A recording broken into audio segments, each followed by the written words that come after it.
Mesdames, Messieurs, bienvenue à ce spécial Africalia.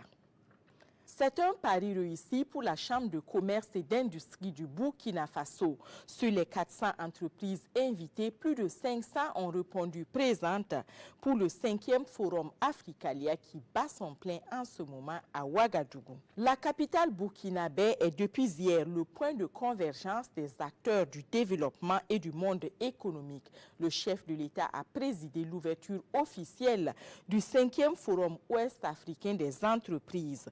Retour sur les temps forts de ce matin avec Nong Bakouda et Moumouni Soubega. 400 chefs d'entreprise annoncés, ce sont 660 participants dont 508 entreprises qui ont répondu présents à cette 5e édition du Forum Africalia, le Forum ouest-africain de développement des entreprises. Une participation record saluée dès l'ouverture des travaux par la Chambre du commerce du Burkina et le président du Faso. Pour Okmar Christian Kaboré, Africalia est une opportunité d'affaires que le secteur privé doit saisir. Pour le chef de l'État, le Burkina Faso dispose de nombreuses potentialités et le pays mettra tous les moyens nécessaires pour assainir le climat des affaires et favoriser les investissements. Le Burkina Faso entend exploiter tous ses atouts pour contribuer fortement à la renaissance du continent africain, toute chose qui passe par la prise en main par les Africains de leur propre destin. J'interpelle le secteur privé africain pour saisir toutes les opportunités d'affaires offertes par nos États et leurs partenaires privés d'Afrique et d'ailleurs.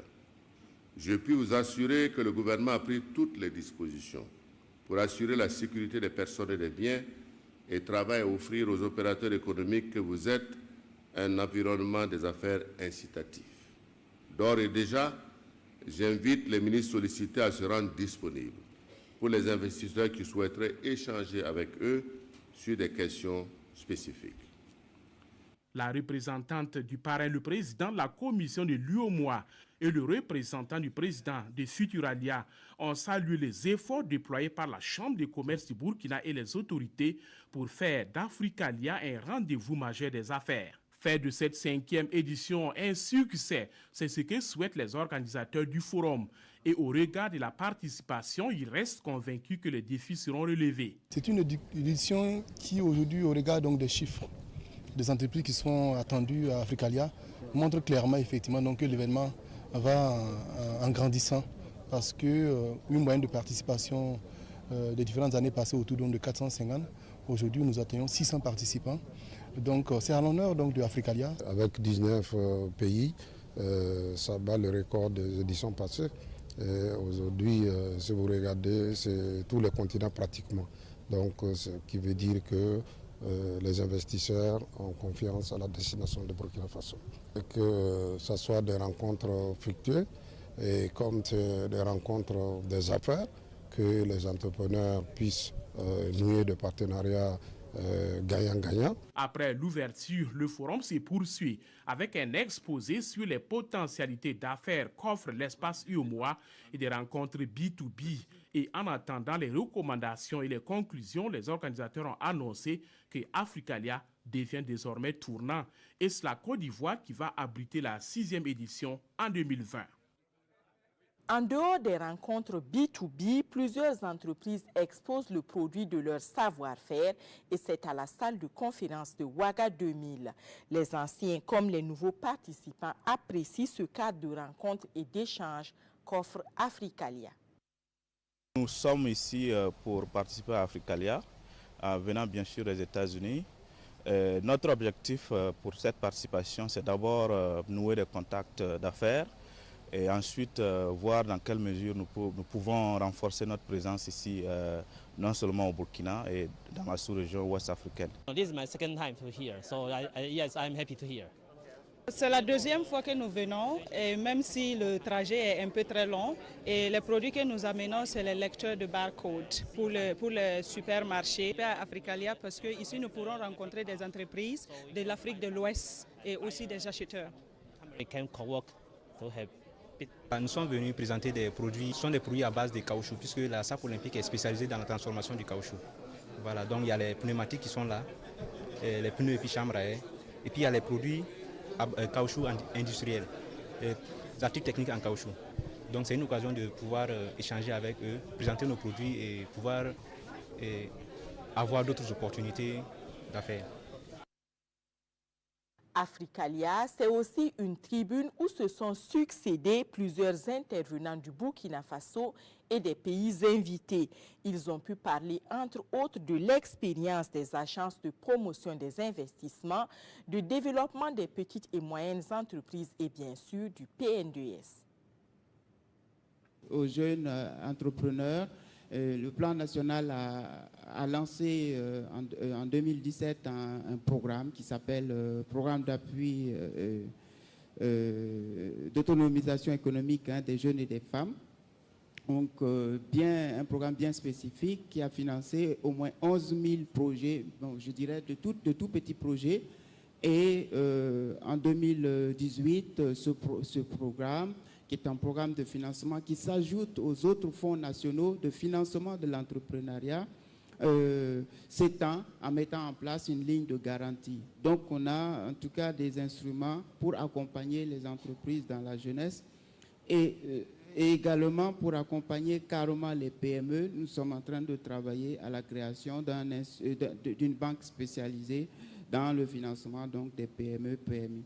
D'ailleurs, et ensuite, donc, pour lancer les startups, nous avons déjà, dans le cadre du plan national, pu lancer un projet qui est porté par l'AFP-PME du ministère du Commerce, un incubateur d'entreprises qui a déjà incubé 25 entreprises, mais qui va monter en puissance pour incuber au total 100 entreprises. Nous n'avons pas eu l'opportunité de présenter tous les projets au niveau national du plan Sénégal émergent, mais les femmes et les jeunes sont une priorité pour le chef de l'État parce qu'ils permettront de développer l'économie, parce que c'est des jeunes qui vont développer leur business directement avec les nouvelles technologies. Ils sont au fait des nouvelles technologies qui sont développées, ce qui fait que des structures d'appui sont mises en place au niveau du Sénégal pour les femmes et les jeunes logés au niveau des ministères, au niveau des ministères sectoriels.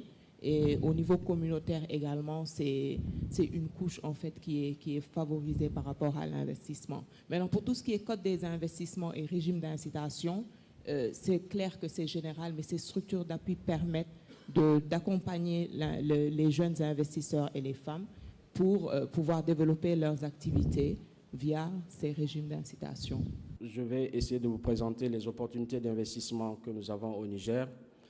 Ce qui est important de rappeler, c'est que depuis quelques années, en principe 5 ans, le Niger s'est lancé dans un processus de réforme du climat des affaires, et ce qui lui a valu une avancée très remarquable. Donc, depuis 2013, le Niger a fait un bond de 32 places dans le classement Doing Business au rang mondial. Et parmi les meilleures performances de la sous-région, on peut noter qu'il est 4e dans le groupe des 17 États membres de l'OADA, 4e dans les pays membres de l'UOMOA, 6e dans les 15 économies de la CEDEAO. À la suite de mes collègues qui sont passés, je voudrais très sincèrement remercier le Burkina Faso et la Chambre de commerce du Burkina Faso et son agence de promotion des investissements. Pour quelle raison? Parce qu'elle nous a permis et elle vous permet aussi de comprendre que nous ne nous livrons pas de la concurrence entre nous les pays africains. Et au contraire, nous sommes en train de collaborer. Vous avez écouté le Mali, qui a non seulement présenté son pays, mais presque tous les pays ici représentés. Donc, comprenez, vous investisseurs désormais, quand vous installant au Togo, au Burkina Faso, au Mali, au Niger, vous êtes en train de vous installer dans la zone ouest africaine avec un code douanier qui est presque unifié aujourd'hui. Donc, je m'en vais vous présenter, vous dire ce qu'ils n'ont pas dit justement et qui concerne le Togo. Je vais relever seulement quelques aspects qui nous sont un peu propres. Et je voudrais commencer justement par la zone franche togolaise. Que nous vous invitons effectivement à faire le pari du Mali. Le pari, c'est 4 lettres. Le P, comme un pionnier, ou comme les pionniers qui ont construit notre pays. Le saviez-vous? La personne que vous avez là, que vous connaissez certainement, M. Marc Bristow, qui est aujourd'hui PDG de la compagnie numéro 1 au monde dans le domaine minier. Le saviez-vous, il a commencé sa carrière au Mali. Sa première mine a été ouverte au Mali. Et ça, M. Bristow est un pionnier dont l'exemple nous inspire tous et certainement inspire la jeunesse et les acteurs économiques africains. Nous aimons bien commencer par cette pensée du chef de l'État qui vraiment tient à l'environnement des affaires en Côte d'Ivoire et qui dit ceci: les réformes entreprises dans le cadre de l'amélioration du climat des affaires commencent à porter leurs fruits et se traduisent par la confiance des investisseurs nationaux et étrangers. La Côte d'Ivoire est devenue une des économies les plus attractives en Afrique. Quelle est notre ambition? L'ambition de l'État, c'est faire de la Côte d'Ivoire un pays émergent à l'horizon 2020, avec le secteur privé comme pilier de la croissance économique. Ça veut tout simplement dire que la Côte d'Ivoire, pour son développement, compte s'appuyer sur le secteur privé à hauteur de 62%, selon les chiffres du plan national de développement. Nous avons un plan national de développement qui a été chiffré à 42 milliards d'euros, dont 29 milliards, soit 62% qui sont réservés au secteur privé. Vous avez 5 bonnes raisons d'investir au Burkina Faso. La première, il y a une vision, un plan de développement plébiscité par les populations et la communauté internationale qui est le Programme national de développement économique et social, un cadre macroéconomique sain et des perspectives de croissance économique forte de 6 à 8%, je vous ai rappelé les chiffres tout à l'heure, un marché non saturé, des opportunités d'affaires inexploitées dans tous les domaines, dans un climat des affaires favorable et garantissant un retour sur investissement. Une position géographique stratégique qui constitue une base idéale pour ouvrir la région de l'Afrique de l'Ouest. Peut-être nous sommes les seuls à avoir 5 ports. Et c'est la terre des hommes intègres et travailleurs.